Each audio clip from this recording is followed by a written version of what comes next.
प्रदेश की गहलोत सरकार ने अपने कार्यकाल के 100 दिन पूरे कर लिए और इन 100 दिनों में सरकार द्वारा जनहित से जुड़े दर्जनों फैसले लिए गए। खुद मुख्यमंत्री अशोक गहलोत ने देर रात तक सीएमओ में बैठकर जनता से जुड़ी योजनाओं की न केवल समीक्षा की बल्कि उन्हें शीघ्र अतिशीघ्र शुरू करने के निर्देश दिए हैं।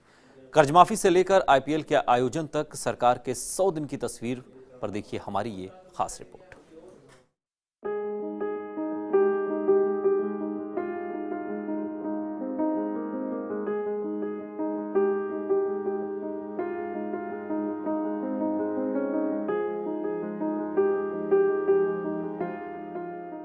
गहलोत सरकार ने अपने कार्यकाल के 100 दिन पूरे कर लिए हैं। इन 100 दिनों में मुख्यमंत्री अशोक गहलोत ने जनहित से जुड़े कई अहम फैसले लिए। खुद मुख्यमंत्री अशोक गहलोत ने देर रात तक सीएमओ में बैठकर जनता से जुड़ी समस्याओं की न केवल समीक्षा की बल्कि जल्द शुरू करने के निर्देश भी दिए। किसानों की कर्ज माफी से लेकर आईपीएल के आयोजन तक में सरकार के 100 दिन की तस्वीर को देखें तो सरकार ने कर्ज माफी योजना का सफल क्रियान्वयन किया, तो वहीं सरकारी क्षेत्र में कमजोर वर्ग के लिए पीपीपी मॉडल पर आवास निर्माण किया जाएगा। सरकारी आवासन संघ विभागों को कच्चे माल की आपूर्ति करेगा। बाड़मेर में रिफाइनरी कम पेट्रोकेमिकल परियोजना की स्थापना और संचालन के लिए एग्रीमेंट हुआ। राष्ट्रीय मिलिट्री स्कूल धौलपुर की पेयजल योजना स्वीकृत की गई। अंतर्राष्ट्रीय महिला दिवस पर शिक्षक सम्मान में महिला शिक्षकों की विशेष भागीदारी रखने की घोषणा हुई। मुख्यमंत्री अशोक गहलोत ने निर्णय लिया है कि प्रदेश में जल उपभोक्ताओं को वाटर चार्ज नहीं देना होगा। 3 करोड़ 36 लाख लोगों को 1 अप्रैल से इसका फायदा मिलेगा। सैनिक कल्याण के लिए द्वितीय विश्व युद्ध के पूर्व सैनिकों और उनकी वीरांगनाओं की पेंशन 4,000 से बढ़ाकर 10,000 रुपए की गई। शहीद आश्रितों की सहायता राशि 50 लाख तक बढ़ाई गई। मिलावटखोरों की खैर नहीं, राजस्थान में सख्त कानून बनेगा। संबल युवा और सक्षम राजस्थान के लिए भी अहम फैसले किए गए। मुख्यमंत्री युवा संबल योजना के तहत विशेष योग्यजनों और महिलाओं को 3500 रुपए और पुरुषों को 3,000 रुपए का बेरोजगारी भत्ता मिलेगा, तो वहीं 5,000 नए सरस डेयरी बूथ खोलने का निर्णय लिया गया। इसके अलावा सरकार ने प्रभावी कदम भी उठाए और सफल प्रयास लोकतंत्र का मान बढ़ा रहे हैं। पंचायती राज और स्थानीय निकाय चुनावों में शैक्षणिक योग्यता का प्रावधान खत्म किया गया। मुख्यमंत्री सहायता कोष के लिए दुर्घटना में घायल की सहायता राशि 10,000 से बढ़ाकर 20,000 रुपए की गई। मृतक आश्रितों की सहायता राशि 50,000 से बढ़ाकर 1 लाख रुपए की गई। चिकित्सा सहायता के लिए परिवार की वार्षिक आय की सीमा राशि 1 लाख से बढ़ाकर 2 लाख रुपए की गई। सीमा क्षेत्र में मूलभूत सुविधाओं के विकास पर भी सीएम का फोकस रहा। भारत पाक सीमा के पास हिंदुमल कोट में सीमा सुरक्षा बल की चौकी पर जवानों से बातचीत। गांव खाटलबाना में ऋण माफी प्रमाण पत्र वितरण कार्यक्रम में भी शामिल हुए। SC/ST अत्याचार निवारण अधिनियम के तहत 156 प्रकरणों में सहायता राशि स्वीकृत की गई। 10 लाख नए किसानों को आगामी फसली चक्र में पहली बार ऋण मिलेगा। राजस्थान आवासन मंडल के आवासों की कीमत कम करने के लिए लागत नियमों में संशोधन होगा। राज्य के 15 राजकीय विद्यालयों का शहीदों के नाम से नामकरण हुआ। इसमें चूरू, नागौर, झुंझुनू, अलवर, सीकर, जैसलमेर और जोधपुर जिले के स्कूल शामिल हैं। वृद्धावस्था पेंशन में बढ़ोतरी की। अब वृद्धजनों के लिए 1,000 रुपए प्रतिमाह की सम्मानजनक पेंशन मिलेगी। मुख्यमंत्री दुग्ध उत्पादक संबल योजना में 5 लाख पशुपालकों को 220 करोड़ रुपए की अतिरिक्त आय दी गई। शहीदों के आश्रितों को उपनिवेशन क्षेत्र में भूमि का आवंटन किया गया। ओवरलोड वाहनों के चालान पर कंपाउंडिंग राशि में छूट भी दी गई। राज्य में निवास कर रहे 44 पाक विस्थापितों को भारतीय नागरिकता दी गई। किसानों से 8,600 करोड़ से 29,67,000 मीट्रिक टन सरसों, चना और गेहूं की खरीद होगी। न्यूनतम मजदूरी की दरों में 12 रुपए प्रतिदिन की वृद्धि की गई।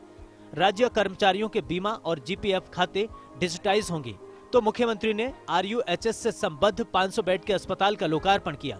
सोसाइटी पंजीकरण में विकलांग शब्द का प्रयोग नहीं होगा, अब दिव्यांग शब्द का इस्तेमाल होगा।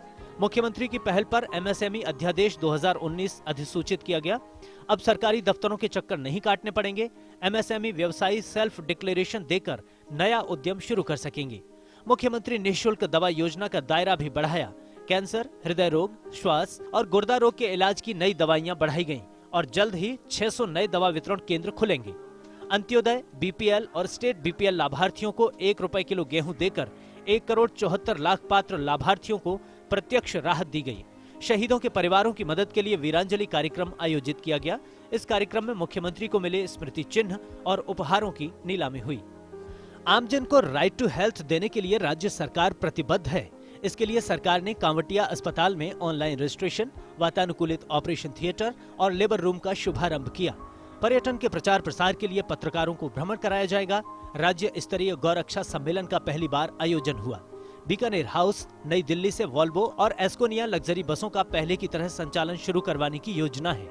गहलोत सरकार ने प्रधानमंत्री को पत्र लिखकर वन क्षेत्र निवासियों के हित में वन अधिकार कानून में संशोधन के लिए अध्यादेश लाने की मांग की। 6 साल से नियुक्ति की बाट जोह रहे हजारों युवाओं के हक में मुख्यमंत्री ने संवेदनशील फैसला किया। कनिष्ठ लिपिक भर्ती 2013 के 10,029 रिक्त पदों की भर्ती प्रक्रिया पूरी की गई। महिलाओं के सशक्तिकरण की दिशा में मुख्यमंत्री का महत्वपूर्ण निर्णय है। पति से उपहार में मिलने वाली अचल संपत्ति पर स्टाम्प ड्यूटी नहीं देनी होगी, तो वहीं सिलिकोसिस पीड़ितों को 36 लाख रुपए की आर्थिक सहायता की स्वीकृति जारी की। प्रदेश में करीब 30 लाख लघु सीमांत श्रेणी के वृद्धजन किसान हैं, जिनमें करीब 19 लाख विभिन्न सामाजिक सुरक्षा योजनाओं का लाभ ले रहे हैं। ऐसे में करीब 11 लाख लघु सीमांत वृद्धजन कृषक इस योजना का लाभ ले सकेंगे। योजना पर प्रतिवर्ष लगभग 990 करोड़ रुपए का खर्च अनुमानित है। राज्य के मूल निवासी 55 वर्ष से अधिक आयु की लघु सीमांत महिला कृषक, 58 वर्ष से अधिक आयु के पुरुष कृषक जिनकी जीवन निर्वाह के लिए स्वयं की नियमित आय का कोई स्रोत न हो को 750 रुपए प्रतिमाह और 75 वर्ष से अधिक आयु के पेंशनर कृषकों को 1000 रुपए प्रतिमाह पेंशन मिलेगी। वृद्धजन कृषक सम्मान पेंशन योजना के नियम जारी किए गए। औद्योगिक निवेश बढ़ाने और विवादों के निपटारे के लिए विवाद शिकायत निवारण तंत्र विकसित होगा। राज्य कर्मचारियों के महंगाई भत्ते में 3% की वृद्धि की गई। ग्राम पंचायतों में आवासीय पट्टा और भूखंड आवंटन का विशेष अभियान चलाया गया है। राज्य में निर्यात संवर्धन परिषद के गठन की कवायद शुरू हो गई है।